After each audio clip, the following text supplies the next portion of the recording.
Kashyap sir, ಈಗ ರಾಹುಲ್ ಗಾಂಧಿ ಅವರು atom bomb ಅಂತ ಹೇಳಿದರು, ಬಿ ಜೆ ಪಿಯವರೀಗ ಟುಸ್ ಪಟಾಕಿ ಅಂತ ಹೇಳ್ತಾ ಇದ್ದಾರೆ. ಅಂದರೆ ಸುಮ್ಮನೆ ಆರೋಪವನ್ನು ಮಾಡಿ ಯಾಕೆ ಕಾಂಗ್ರೆಸ್ ನಗೆಪಾಟ್ಲಿಗೆ ಈಡಾಗ್ತಾ ಇದೆ ಅಂಥೇಳಿ ನೋಡಿ. ಸುಮ್ಮನೆ ನಾವೇನು ಆರೋಪ ಮಾಡಿಲ್ವಾ. ನಾವು ಈ ಡೇಟಾ ಎಲ್ಲ ಎತ್ಕೊಂಡಿರೋದು RTI ಮೂಲಕ ವಯಾ ಎಲೆಕ್ಷನ್ ಕಮಿಷನ್ನು. ಈ ಡೇಟಾ ನಮ್ದಲ್ಲ ಅಂತ ಬಂದ್ಬಿಟ್ಟು ಒಂದು ಸ್ಪಷ್ಟನೆ ಕೊಡಲಿ.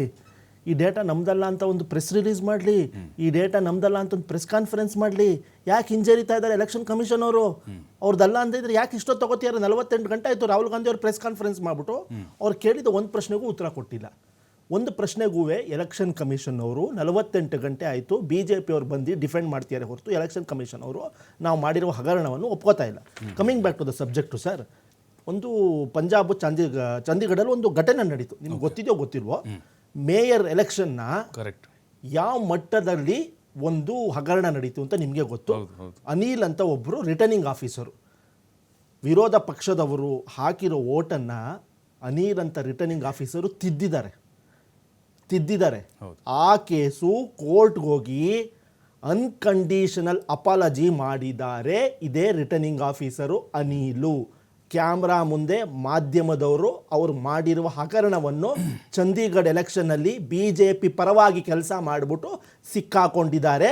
ಸುಪ್ರೀಂ ಕೋರ್ಟು 5 ಬೆಂಚ್ ಜಡ್ಜ್ ಮುಂದೆನೂ ಅನ್ಕಂಡೀಷನಲ್ ಅಪಾಲಜೈಸ್ ಮಾಡಿದ್ದಾರೆ. ಇದಕ್ಕಿಂತ ಉದಾಹರಣೆ, ಇದಕ್ಕಿಂತ ಪ್ರೂಫು BJP ಜೊತೆ ಎಲೆಕ್ಷನ್ ಕಮಿಷನ್ ಕೊಲೈಡ್ ಆಗಿದ್ದಾರೆ ಅಂತ ಇದಕ್ಕಿಂತ ಪ್ರೂಫ್ ಬೇಕಾ ಸರ್? NCP ಮತ್ತೆ ಶರದ್ ಪವಾರ್ ಅಜಿತ್ ಪವಾರ್ ಪಾರ್ಟಿ ಕೇಸಲ್ಲಿ ಏನಾಯಿತು? ಏನಂತ ರೂಲಿಂಗ್ಗಳು ಕೊಟ್ಟರು? ಸೆಕೆಂಡು, ಮತ್ತು ಠಾಕ್ರೆ ಇದು ಶಿಂದೆ ಮಳ ಮತ್ತು ಇದು ಠಾಕ್ರೆ ಬಣಕ್ಕೆ ಒಂದು ಕೇಸ್ ನಡೀತು. ಆ ವಿಚಾರದಲ್ಲೂ ಎಲೆಕ್ಷನ್ ಕಮಿಷನ್ ಏನಂತ ಒಂದು ರೂಲಿಂಗ್ ಕೊಡ್ತು? ಎಷ್ಟು ಜನ ಇದು ವಿನ್ ಆಗಿದ್ದಾರೆ ಅವ್ರ ಪರವಾಗಿ ರೂಲಿಂಗ್ ಕೊಡ್ತು. ಆದರೆ ಒಂದು ಪಕ್ಷ ನಡೆಯುವುದು ಒಂದು ಕಾನ್ಸ್ಟಿಟ್ಯೂಷನಲ್ಲಿ ಒಂದು ಆರ್ಟಿಕಲ್ 385 ಇಷ್ಟು ಜನ ಇರಬೇಕು, ಇದಿರಬೇಕು ಅಂತ ಒಂದು ರೂಲ್ ಫ್ರೇಮ್ ಆಗಿದೆ. ಅದರ ಪ್ರಕಾರವಾಗಿ ಇದು ಶರದ್ ಪವಾರು ಮತ್ತು ಠಾಕ್ರೆ ಅವರು ಆ ಪಕ್ಷದ ಒಬ್ಬರು ಅಧ್ಯಕ್ಷರು ಅಂತ ಪ್ರೂವ್ ಆಗಿತ್ತು. ಇವರು ಅಧಿಕಾರಕ್ಕೋಸ್ಕರ ನರೇಂದ್ರ ಮೋದಿಗೆ ಸಪೋರ್ಟ್ ಮಾಡಿದ್ದಾರೆ, ಮಹಾರಾಷ್ಟ್ರದಲ್ಲಿ ಅಧಿಕಾರ ಗದ್ಗೆ ಹಿಡಿಬೇಕು ಅಂದ್ಬಿಟ್ಟು ಇದೇ ಎಲೆಕ್ಷನ್ ಕಮಿಷನ್ ಅವರು NCP ಬಣ ಮತ್ತು ಠಾಕ್ರೆ ಬಣದ ವಿರುದ್ಧವಾಗಿ ಅವರು ಒಂದು ರೂಲಿಂಗ್ ಕೊಟ್ಬಿಟ್ಟು ಅವರಿಗೆ ಒಂದು ಫೇವರ್ ಮಾಡಿದ್ದಾರೆ. 2 ಉದಾಹರಣೆಗಳು ನಮ್ಮ ಮುಂದೆ ಇದೆ. ಇದು ಮಾಧ್ಯಮದವರು ಬಟಾಬೈಲು ಮಾಡಿದ್ದಾರೆ. ಇದಕ್ಕಿಂತ ಪ್ರೂಫ್ ಏನು ಬೇಕು ಸರ್? 10 ವರ್ಷದಿಂದ ನಾವು ಹೇಳ್ತಾ ಇದ್ದೀವಿ ಎಲೆಕ್ಷನ್ ಕಮಿಷನ್ನು ರೂಲಿಂಗ್ ಪಾರ್ಟಿಗೆ ಫೇವರ್ ಮಾಡ್ತಿದ್ದಾರೆ ಅಂತ. ಒಂದು ಫೌಂಡೇಶನ್ ಸ್ಟೋನ್ನೇ ಒಡೆದಾಕ್ಬಿಟ್ಟಿದ್ದಾರೆ. ಅಲ್ಲ, ಗೆದ್ರೆ ಒಂದು ಸೋತ್ರೆ ಒಂದು ಅಂತ ನೋಡಿ. ಗೆದ್ರೆ ಒಂದು ನಿಮಿಷ ಅಲ್ಲ, ಅದೇ ಮಹಾರಾಷ್ಟ್ರದಲ್ಲಿ ಲೋಕಸಭೆಯಲ್ಲಿ ಸರ್ 48ರಲ್ಲಿ 30 ನೀವೇ ಗೆದ್ದಿದ್ದಾರೆ ಸರ್, ಕೂಟನ ಗೆದ್ದಿದೆ. ಹೌದು, ನಮಗೆ ಎಲ್ಲಾನು ಕೂಡ ಆಗಬೇಕು ಅಂತ ಹೇಳ್ತಾರೆ ನಾವು. ಇದು ಮಾದೇಪುರ ಒಂದೇ ಅಲ್ಲ, ಮಹಾರಾಷ್ಟ್ರ ಒಂದೇ ಅಲ್ಲ, ಎಲ್ಲ ಕಡೆನೂ ಈ ಎಕ್ಸಸೈಸ್ ಆಗಬೇಕು. ಎಲ್ಲ ಕಡೆನೂ ಈ ಎಕ್ಸಸೈಸ್ ಆಗಬೇಕು. ಬಲ್ಕಲ್ಲಿ ಇದೇ ಮಹದೇವಪುರದಲ್ಲಿ ಇದೇ ಶಿರ್ಡಿಲಿ 10-12 ಸಾವಿರ ವೋಟ್ಗಳನ್ನ ಸೇರಿಸ್ತಾರೆ ಬಲ್ಕಲ್ಲಿ. ಏನಕ್ಕದೇ ಅವಶ್ಯಕತೆ? ಹೋಗ್ಬಿಟ್ಟು ಇವಾಗ ಒಂದು ಫಾರಮ್ ಬಂದರೆ ಮನೆ ಹತ್ರಕ್ಕೆ ಹೋಗ್ಬಿಟ್ಟು ವೆರಿಫೈ ಮಾಡ್ಬಿಟ್ಟು ಅಪ್ರೂವ್ ಮಾಡಬೇಕು. ಅದು ಬಿಟ್ಬಿಟ್ಟು ಒಂದೇ ದಿವಸದಲ್ಲಿ 10,000 12,000 ಅಪ್ರೂವ್ ಎಲೆಕ್ಷನ್ ಕಮಿಷನ್ ಏನಕ್ಕೆ ಮಾಡ್ತಾ ಇದ್ದಾರೆ ಅಂತ ನಮ್ಮ ಪ್ರಶ್ನೆಗೆ ಉತ್ತರ ಕೊಡಲಿ. ಅದು ಬಿಟ್ಬಿಟ್ಟು ಇಂದಿರಾ ಗಾಂಧಿ ಅವ್ರು ಮಾಡಿದ್ರು, ಇವ್ರು ಮಾಡಿದ್ರು. ಇತಿಹಾಸ ಬೇಡ ಕಣ್ರಿ, ಪ್ರೆಸೆಂಟ್ ಬಗ್ಗೆ ಮಾತಾಡ್ರಿ. ಇವಾಗ ಪ್ರೆಸೆಂಟ್ ಬಗ್ಗೆ ಮಾತಾಡ್ರಿ, ಪ್ರಸ್ತುತದ ಬಗ್ಗೆ ಮಾತಾಡಿ. ಇಂದಿರಾ ಗಾಂಧಿ ಮಾಡಿರುವ ಕೆಲಸ ಸಮಾನವಾದ ಕೆಲಸವನ್ನು ಇಲ್ಲಿವರೆಗೂ BJP ಮಾಡಕ್ಕಾಗಲ್ಲ. ಇಂದಿರಾ ಗಾಂಧಿ ಅವರು ಸೃಷ್ಟಿ ಮಾಡಿರುವ ಇತಿಹಾಸ ದೇಶವನ್ನು ಇನ್ನೊಂದು ದೇಶ ಮಾಡಿದ್ರೆ ಗಾಳಿಯಲ್ಲಿ ಗುಂಡಾರಿಸ್ತಾ ಇದ್ದೀರಾ. ನರೇಂದ್ರ ಮೋದಿ ಪ್ರಜಾಪ್ರಭುತ್ವದ ವ್ಯವಸ್ಥೆಯಲ್ಲಿ ಈಗಾಗಲೇ ನಿಮ್ಮ ಬಟಾ ಬಯಲಾಗಿದೆ ಸಮಾಜದ ಮುಂದೆ. ನಿಮ್ಮ ದ್ವಂದ್ವ ನಿಲುವು ಬಟಾ ಬಯಲಾಗಿದೆ ಸಮಾಜದ ಮುಂದೆ. ನಿಮ್ಮ ನಾಯಕನಿಗೆ ಯಾವ ಸಾಮರ್ಥ್ಯ ಇಲ್ಲ. ನಾವು ಭಾರತೀಯ ಜನತಾ ಪಾರ್ಟಿ ಕಾರ್ಯಕರ್ತರು, ಸಾಂವಿಧಾನಿಕ ಸಂಸ್ಥೆಗಳನ್ನ ರಕ್ಷಣೆ ಮಾಡ್ತಕ್ಕಂಥವ್ರು, ಭಾರತೀಯ ಸಂವಿಧಾನವನ್ನ ವಿರೋಧ ಮಾಡ್ತಕ್ಕಂಥವ್ರು, ಸಾಂವಿಧಾನಿಕ ಸಂಸ್ಥೆಗಳನ್ನ ರಕ್ಷಣೆ ಮಾಡುವಂತ ನೈತಿಕತೆ ನಮಗೂ ಇದೆ. ಯಾಕಂದ್ರೆ ನಾನು ಈ ದೇಶದ ಪ್ರಜೆ, ಈ ದೇಶವನ್ನು ಗೌರವಿಸ್ತೇವೆ. ಇವ್ರ ರೀತಿ ಸುಪ್ರೀಂ ಕೋರ್ಟ್ ಸಾಂವಿಧಾನಿಕ ಸಂಸ್ಥೆಗಳನ್ನ ವಿರೋಧ ಮಾಡ್ತಕ್ಕಂಥ ಮಾನಸಿಕತೆ ಭಾರತೀಯ ಜನತಾ ಪಾರ್ಟಿ ಅವ್ರದಲ್ಲ. ನೋಡಿ, ಇದ್ರ ಬಗ್ಗೆ ಸ್ಪಷ್ಟತೆ ಇಟ್ಕೊಳ್ಳಿ. ಸ್ಪಷ್ಟತೆಗೆ ನಿಮ್ಗೂ ಕೇಳ್ತೀನಿ. ಇಂದಿರಾ ಗಾಂಧಿ ಮಾಡಿರುವ ಕಾರ್ಯವನ್ನು ನೀವು ಮಾಡಕ್ಕಾಗತ್ತೇನ್ರಿ? ಇಂದಿರಾ ಗಾಂಧಿ ಅವರು ಮಾಡಿರ್ತಕ್ಕಂತ ಕಪಟ ಸುಳ್ಳುಗಳು ಸರ್, ಇಂದಿರಾ ಗಾಂಧಿ ಅವ್ರ ಮೇಲೆ ಆರೋಪ ಮಾಡ್ತಾ ಇದ್ದಾರೆ, ಚುನಾವಣಾ ಅಕ್ರಮ ಮಾಡಿದ್ದಾರೆ ಅಂತ ಹೇಳಿ, ಎಮರ್ಜೆನ್ಸಿ ಅಕ್ರಮ ಮಾಡಿದ್ದಾರೆ, ಅನರ್ಹ ಮಾಡಿದ್ರು ಅಂತ ಹೇಳಿ ಮಾತಾಡಿ. ಯಾವ ರೀತಿ ದೇಶದ ಘನತೆಯುತ ನಾಯಕರುಗಳನ್ನ ಜೈಲಿನಲ್ಲಿಟ್ಟು ನೀವು ಸಂವಿಧಾನದಲ್ಲಿ ತಿದ್ದುಪಡಿ ಅಂತಂದ್ರೆ ನಾವು ಮಾತಾಡ್ತಾ ಹೋದ್ರೆ ಅನೇಕ ವಿಚಾರಗಳನ್ನು ಮಾತಾಡಬಹುದು. ಅಂಬೇಡ್ಕರ್ ಅವ್ರಿಗೆ ಯಾವ ರೀತಿ ವಿರೋಧ ಮಾಡಿದ್ರು ನೀವು? ಯಾವ ರೀತಿ ಚುನಾವಣೆ ಅಕ್ರಮವನ್ನ ಮಾಡಿ ಅಂಬೇಡ್ಕರ್ ಯಾಕೆ ಬರ್ತಾರೆ ಈಗ? ಅಂಬೇಡ್ಕರ್ ಯಾಕೆ?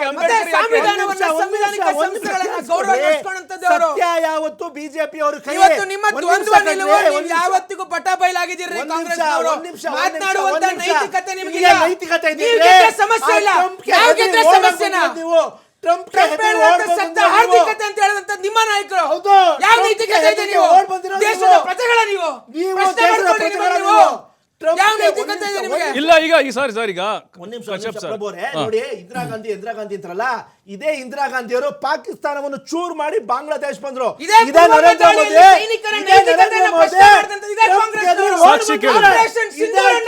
ನೀವು ಯಾಕೆ ಆಪರೇಷನ್ ಸಿಂಧೂರ್ ಎನ್ನುವಂತ ಹೆಸರನ್ನು ಇಟ್ಟಿ ಅಂತ ಹೇಳಿದಂತದ್ದು ಯಾರು? ಸಾಕ್ಷಿ ಕೇಳ್ತಾರೆ. ಕಾಂಗ್ರೆಸ್ನವರು ಸಾಕ್ಷಿ ಕೇಳಿದಂತದ್ದು ಇದೇ ಕಾಂಗ್ರೆಸ್ನವರು.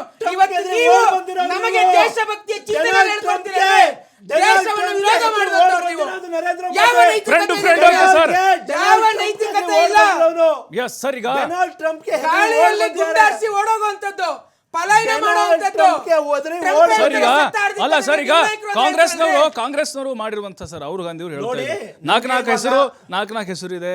ಅಲ್ಲಿ ಬೇರೆ ರಾಜ್ಯದಲ್ಲಿ ವೋಟ್ ಮಾಡಿದ್ದಾರೆ, ಇಲ್ಲಿ ಅವರು ವೋಟರ್ ಲಿಸ್ಟ್ ಇದೆ. ಅಲ್ಲ ಸರ್, ನೀವು ಅವ್ರು ಹೋಗಿ ಮಾತಾಡ್ಸಿದ್ರ? ಅವ್ರನ್ನ ಹೋಗಿ ವ್ಯಕ್ತಿ ಯಾರಿದ್ದಾರೆ ಅವ್ರನ್ನ ಹೋಗಿ ಮಾತಾಡ್ಸಿದ್ರ? ನಿಮ್ಗೆ ಆ ಡೇಟಾ ಬೇಕು ಅಂದ್ರೂ ಕೊಡ್ತೀವಿ ನಾವು. ಎಲ್ಲ ಹೇಳ್ತಾ ಇದಾರೆ ನಾವು ವೋಟ್ ಮಾಡಿದ್ದೇವೆ ಅಂತ. ಹೌದು, ಅಲ್ಲಿ ಹೋಗಿ ಕೇಳಿದಾಗ ಸರ್ ನಾವು ವೋಟ್ ಮಾಡಿದ್ದೇವೆ. ಮಾಧ್ಯಮ ಸಂಸ್ಥೆ, ದೇಶದ ಒಂದು ಪ್ರತಿಷ್ಠಿತ ಮಾಧ್ಯಮ ಸಂಸ್ಥೆ ಫ್ಯಾಕ್ಟ್ ಚೆಕ್ ಮಾಡಿದೆ, ಅವರು 80 ವೋಟ್ ಇದೆ ಅಂತ. ಎಲೆಕ್ಷನ್ ಕಮಿಷನ್ ಅವರು ಯಾಕೆ ಹೆದರ್ತಾ ಇದ್ದಾರೆ? ಸಿಸಿಟಿವಿ ಫುಟೇಜ್ ಕೊಡೋಕೆ. ಡೊನಾಲ್ಡ್ ಟ್ರಂಪ್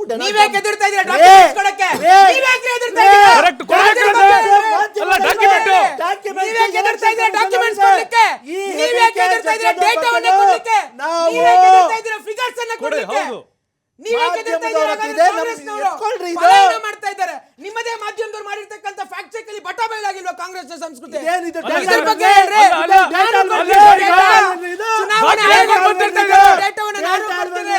ಸುಳ್ಳು ಆರೋಪಗಳನ್ನು ಮಾಡ್ತಕ್ಕಂಥದ್ದು, ಕಿರ್ಚಾಡುವಂಥದ್ದು, ಇವೆಲ್ಲವೂ ಕಾಂಗ್ರೆಸ್. ಅಲ್ಲ ಸರ್ ಈಗ ಅಲ್ಲ 80 ಓಕೆ. ಡೊನಾಲ್ಡ್ ಟ್ರಂಪ್ ಕೂಡ ಇದೇ ಎಲೆಕ್ಷನ್ ಕಮಿಷನ್ ಅವರು ಬಿಜೆಪಿ ಅವರು ಬಿಹಾರಲ್ಲಿ ವೋಟರ್ ಆಗಿ ಸೇರಿಸಿದ್ದಾರೆ. ಫ್ಯಾಕ್ಟ್ ಚೆಕ್ ಮಾಡಿ ಪ್ರೂವ್ ಆದ್ರೆ ನಾನು ಇಲ್ಲೇ ರಾಜೀನಾಮೆ ಕೊಟ್ಬಿಡ್ತೀನಿ. ಡೊನಾಲ್ಡ್ ಟ್ರಂಪ್ ವಾದಗಳನ್ನ ಕೇಳ್ತಾ ಇದ್ರೆ ನಗೆ ಪಾಟೀಲಿನ ವಿಚಾರ ಇದು. ಚೆಕ್ ಮಾಡಿಸಿ ಡೊನಾಲ್ಡ್ ಟ್ರಂಪ್ ನಗೆ ಪಾಟೀಲಿನ ವಿಚಾರ. ನಿಮ್ಮ ಎಲೆಕ್ಷನ್ ಕಮಿಷನ್ ಅವರು ನಿಮ್ಮ ಎಲೆಕ್ಷನ್ ಕಮಿಷನ್ ಹೇಳ್ತಾ ಇದ್ದಾರೆ ಸತ್ಯ ಆರ್ಥಿಕತೆ ಅಂತ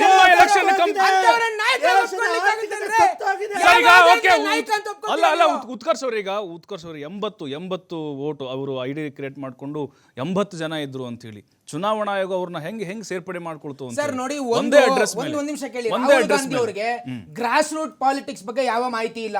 ಮಹದೇವಪುರ ಕಾನ್ಸ್ಟಿಟ್ಯೂನ್ಸಿ ಅತ್ಯಂತ ಹೆಚ್ಚು ITBT ಸೆಕ್ಟರ್ ಇರ್ತಕ್ಕಂಥದ್ದು, ಮೈಗ್ರೆಂಟ್ ಪಾಪ್ಯುಲೇಷನ್ ಇರ್ತಕ್ಕಂಥದ್ದು, ಸೆಕ್ಯೂರಿಟಿಗಳು, ಲೇಬರ್ಗಳು, ಉತ್ತರ ಭಾರತದ ಅತಿ ಹೆಚ್ಚು ಜನ ಅಲ್ಲಿ ವಾಸ ಮಾಡ್ತಕ್ಕಂಥದ್ದು. ಒಂದ್ ನಿಮಿಷ ಕೇಳಿ, ನಾನು ಅದಕ್ಕೆ ಹೇಳಲಿಕ್ಕೆ ಬರ್ತೀನಿ, ಕೇಳಿ, ಸಂಯಮದಿಂದ ಕೇಳಿ. ಅಲ್ಲಿ ಬರ್ತಕ್ಕಂಥ ಸೆಕ್ಯೂರಿಟಿ ಗಾರ್ಡ್ಗಳು, ಲೇಬರ್ಗಳು ಏನು ರೂಮ್ ನಲ್ಲಿ ವಾಸ ಮಾಡ್ತಾರೆ, ಅವ್ರು ಕೆಲಸ ಮಾಡುವಂತ ಸಂಸ್ಥೆಗಳಲ್ಲಿ ಅವ್ರಿಗೊಂದು ID ಪ್ರೂಫ್ ಅನ್ನ ಕೇಳಿಸ್ತಾರೆ. ಸೊ ಆ ಆಧಾರದ ಮೇಲೆ ಈ ಸೆಕ್ಯೂರಿಟಿಗಳು, ಲೇಬರ್ಸ್ ಏನ್ ಮಾಡ್ತಾರೆ, ಒಂದು ಲೀಸ್ ಅಗ್ರಿಮೆಂಟ್ ಏನ್ ಹಾಕೊಂಡಿರ್ತಾರೆ, ಅದರ ಆಧಾರದ ಮೇಲೆ ವೋಟರ್ ID ಅನ್ನ ಮಾಡಿಸ್ಕೊಂಡು ನಂತರ ಅದನ್ನ ಶಿಫ್ಟ್ ಆಗ್ತಾ ಹೋಗ್ತಾರೆ. ಅದನ್ನ ಚೇಂಜ್ ಮಾಡಿಸ್ಕೊಳ್ತಕ್ಕಂಥ ಅವರ ಕರ್ತವ್ಯ. 80 ಜನ ಇಲ್ವೇ ಇಲ್ಲ 80 ಜನ ಇರ್ಲಿಕ್ಕೆ ಹೇಗೆ ಸಾಧ್ಯ? ಮತ್ತೆ 80 ಜನ ಇಲ್ಲ. ಚೆಕ್ ಮಾಡಿದ್ರಲ್ಲ ಮಾಧ್ಯಮದವರು, ಅಲ್ಲಿ ಏನ್ ಬಂದಿದೆ? ಓನರ್ ಹೇಳ್ತಾ ಇದ್ರಲ್ವ, ಯಾರ ಹೆಸರಲ್ಲಿ ಇದೆ ಅದು ಮುಖ್ಯ. ಅಲ್ಲಿ ಓನರ್ ಯಾರು? ಜೈರಾಮ್ ರೆಡ್ಡಿ ಅವರು ಬಹಳ ಸ್ಪಷ್ಟವಾಗಿ ಹೇಳಿದಾರೆ, ಇಲ್ಲ ಅಷ್ಟು ಜನ ಇರ್ಲಿಲ್ಲ ಅಂತ. ನಾನು ನಿಮ್ಗೆ ಇನ್ನೊಂದು ಕ್ಲಾಸಿಕ್ ಎಕ್ಸಾಂಪಲ್ ಕೊಡ್ತೀನಿ. ಮಹಾರಾಷ್ಟ್ರ ಅಕ್ರಮ ಬಗ್ಗೆ ಅಲ್ವಾ? ಮಾತಾಡಿದ್ರಿ, ಅಕ್ರಮ ಅಲ್ವಾ ಮಹಾರಾಷ್ಟ್ರ ಸೇರ್ಸಿದ್ದು? ಬಗ್ಗೆ ಮಾತಾಡಿದ್ರಿ. 80 ಜನ 80 ಜನ ಅಲ್ಲ ಅಂತ ಸೇರ್ಸಿದ್ದು ಮಾಲೀಕರು ಹೇಳ್ತಾ ಇದ್ದಾರಲ್ಲ, ವೋಟರ್ ಐಡಿ ಅಂತ ಮಾಲೀಕರು ಹೇಳ್ತಾ ಇದ್ದಾರಲ್ವಾ, ಲಿಸ್ಟ್ ಅಲ್ಲಿ ಸೇರಿಸಿದ್ದು ನಾನು ಅದನ್ನ ಹೇಳ್ತೀನಿ, ಕ್ವೈಟ್ ನಾರ್ಮಲ್ ಅನ್ನುವಂಥದ್ದು ಅಲ್ಲ, 80 ಚುನಾವಣೆ ಜನ ಅಧಿಕಾರಿಗಳು ಕೂಡ ಹೇಳ್ತಾ ಇದ್ದಾರೆ. ಯಾಕಂದ್ರೆ ಮೈಗ್ರೆಂಟ್ ಪಾಪ್ಯುಲೇಷನ್ ಹೆಚ್ಚಾಗಿರ್ತಕ್ಕಂಥದ್ದು. ಮತ್ತೊಂದು ಕ್ಲಾಸಿಕ್ ಎಕ್ಸಾಂಪಲ್, ಧೂಲೆ ಲೋಕಸಭಾ ಕ್ಷೇತ್ರದಲ್ಲಿ ಇವತ್ತು ಮಹಾರಾಷ್ಟ್ರದಲ್ಲಿ ಇರ್ತಕ್ಕಂಥ 6 ವಿಧಾನಸಭಾ ಕ್ಷೇತ್ರಗಳಲ್ಲಿ ಲೋಕಸಭೆ ಚುನಾವಣೆಯಲ್ಲಿ 5 ಭಾರತೀಯ ಜನತಾ ಪಾರ್ಟಿ ಗೆಲ್ತು. ಆದ್ರೆ ಮಾಳೆಗಾಂವ್ ಸೆಂಟ್ರಲ್ಗೆ ಬರೋಷ್ಟೊತ್ತಿಗೆ ಭಾರತೀಯ ಜನತಾ ಪಾರ್ಟಿಗೆ ಸಿಕ್ಕಿದ ಎಷ್ಟು ಮತ?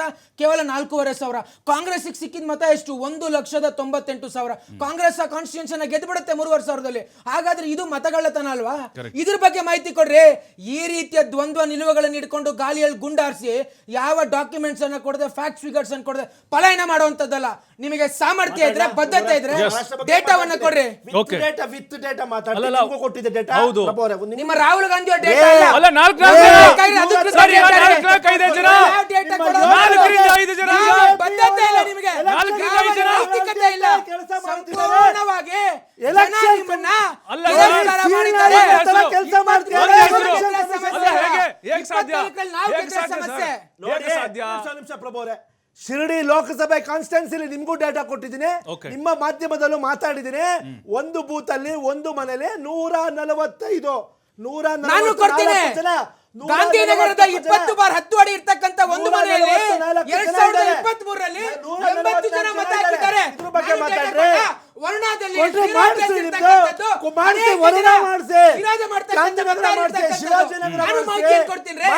ಯಾವ ಸುಳ್ಳು ಆರೋಪಗಳನ್ನು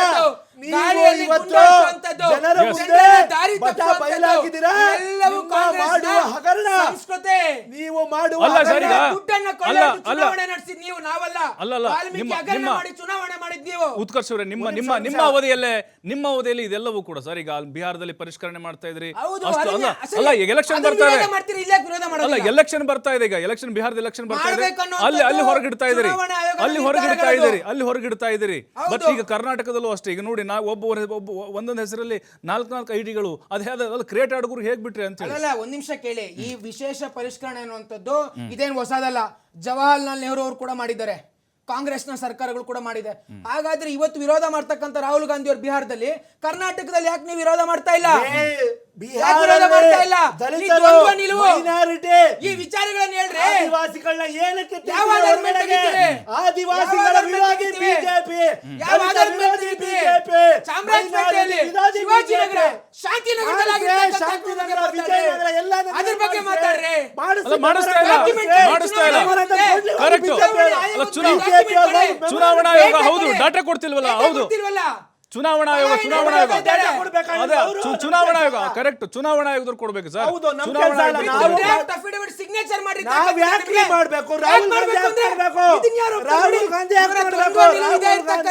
ಚುನಾವಣಾ ಆಯೋಗದವರು ಸಿಸಿಟಿವಿ ಫುಟೇಜ್ ಕೊಡ್ಲಿ ಸರ್, ಗೊತ್ತಾಗ್ಬಿಡುತ್ತೆ ಯಾರೆಲ್ಲ ವೋಟ್ ಬಂದಿದ್ದಾರೆ. ಡಬಲ್ ವೋಟ್ ಆಗಿದೆ. ಇದನ್ನ ಹೇಳ್ತೀರಾ ನೀವು? ಎಸ್